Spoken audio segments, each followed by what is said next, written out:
मारो इसे और मारो इसे, ये इसी लायक है। अरे मारो गया रे। सरपंच जी, कालिया को चोरी करते हुए हम सब ने रंगे हाथ पकड़ा है। अब इसे गांव से बाहर निकाल देने में ही हम सबकी भलाई है। तो देर किस बात की है, अभी इसे धक्के मार के इस गांव के बाहर का रास्ता दिखा दो। अरे सरपंच जी, ऐसा मत करिए, मुझे एक मौका और दीजिए, मैं दोबारा कभी चोरी नहीं करूंगा। लेकिन गांव वाले उसकी एक नहीं सुनते और उसे मार मार के गांव की सीमा के बाहर निकाल देते हैं। अरे मेरी कमर दर्द के मारे मेरी जान निकली जा रही है। कम वक्तों ने जम के धुलाई की है मेरी। अरे भगवान करे इनके गांव में भूचाल आ जाए, धरती फट जाए और सब गांव वाले उसमें समा जाए। चलते चलते कालिया जंगल में पहुंच जाता है। उसे वहां एक प्रयोगशाला दिखाई देती है। अरे इस जंगल में ये अजीब सा दिखने वाला घर किसने बनाया है, चल कर देखना पड़ेगा। कालिया प्रयोगशाला के पास चला जाता है। दो वैज्ञानिक प्रयोगशाला में बातें कर रहे होते हैं। बधाई हो डॉक्टर चमन, आखिरकार हम दोनों ने मिलकर एक ऐसी घड़ी का आविष्कार कर लिया है जिसे पहनकर कोई भी इंसान गायब हो सकता है। हाँ हाँ, तुमने बिल्कुल सही कहा डॉक्टर जर्माटो।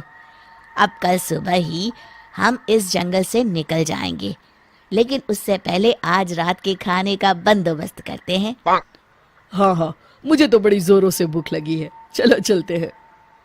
दोनों वैज्ञानिक वहां से चले जाते हैं। उनके जाते ही कालिया प्रयोगशाला में दाखिल होता है। अच्छा तो ये बात है। कालिया बड़े से कांच के अंदर रखी घड़ी को बाहर निकाल लेता है और अपनी कलाई पर बांध लेता है। फिर घड़ी में लगा बटन दबा देता है। कालिया को एक जोरदार झटका लगता है। कालिया अपने आप को आईने में देखता है तो उसका पूरा शरीर पूरी तरह से गायब हो चुका होता है। अब तो जो चाहे वो कर सकता हूँ। सबसे पहले मैं उन सभी को सबक सिखाऊंगा। गांव वालों, मैं आ रहा हूँ।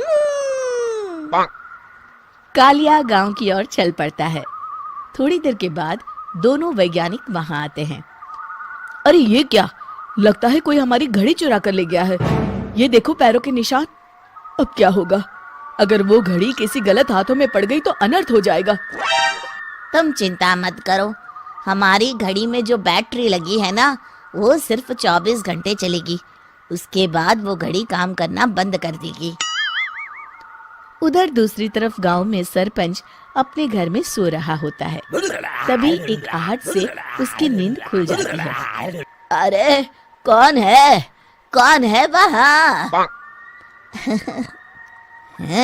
बड़े मजे से सो रहा है, आज मैं तुझे नहीं छोड़ूंगा। कालिया पास में पड़ा डंडा उठाकर सरपंच की पिटाई शुरू कर देता है। ये ले, ये ले, इसी लायक है, ले। अब मर गया। अरे ये क्या हो रहा है? अरे कोई बचाओ मुझे, मेरे घर में भूत आ गया है। सही कहा, मैं भूत ही तो हूँ, ये ले। अरे भूत जी, मैंने आपका क्या बिगाड़ा है, मुझे छोड़ दीजिए। आपको क्या चाहिए? तेरे घर में जितना भी पैसा है ना, मुझे ला कर दे दे, तब मैं तुझे छोड़ दूंगा और यहाँ से चला जाऊंगा। सरपंच अपनी तिजोरी से पैसे निकालकर एक बड़े कपड़े में बांधकर जमीन पर रख देता है और कालिया वो सारा पैसा लेकर वहां से चला जाता है। दूसरी तरफ जमींदार गांव के चौराहे पर खड़ा कुछ लोगों से बात कर रहा होता है। इस कमीने जमींदार ने भी मुझे बहुत पीटा था, इससे भी बदला लेना तो बनता है। हाँ? जमींदार अचानक अपने आप को चांटे मारने लगता है। अरे भाई ये क्या हो रहा है? जमींदार साहब अब ठीक तो है ना? अरे मुझे नहीं पता भाई।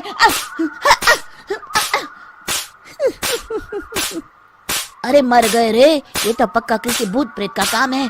जमींदार के अंदर कोई भूत आ गया है। इससे पहले कि ये हमारे अंदर आ जाए, मनोहर भाई अपनी जान बचानी है तो भागो यहाँ से। ये क्या? अरे बाप रे बाप, मुझे तो भूतों से बड़ा डर लगता है। मैं तो चला यहाँ से। अगली सुबह इस घटना से पूरे गांव में दहशत फैल जाती है। सभी गांव वाले आपस में बात करने लगते हैं। अरे भाई, पता नहीं कहाँ से हमारे गांव में एक भूत आ गया है। उसने कल रात को सरपंच और जमींदार की खूब पिटाई की और उनके सारे पैसे भी लेकर चला गया। हाँ भाई हाँ, ये भूत तो मुझे बड़ा अजीब लगता है। मेरी समझ में नहीं आता कि भूत उन पैसों का करेगा क्या। अरे तेल में पकोड़े बना के तलेगा, बेवकूफ। इस बात की चिंता करके कहीं वो भूत हमारे घर में ना आ जाए। तुम बिल्कुल सही कह रहे हो आर्या, मैं भी इसी बात से घबरा रहा हूँ। अच्छा, अब मैं अपने घर जा रहा हूँ। तुम सब भी अपने अपने घर चले जाओ, उस भूत का कोई भरोसा नहीं है। हाँ। तीनों वहां से चले जाते हैं। दूसरी तरफ कालिया सारे पैसों को एक खंडर में छुपा देता है। इतने सारे रुपए तो मैंने अपनी पूरी जिंदगी में एक साथ कभी नहीं देखे।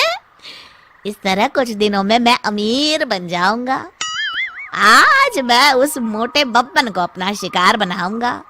सुना है दहेज में बहुत सारे पैसे और गहने मिले हैं उसे।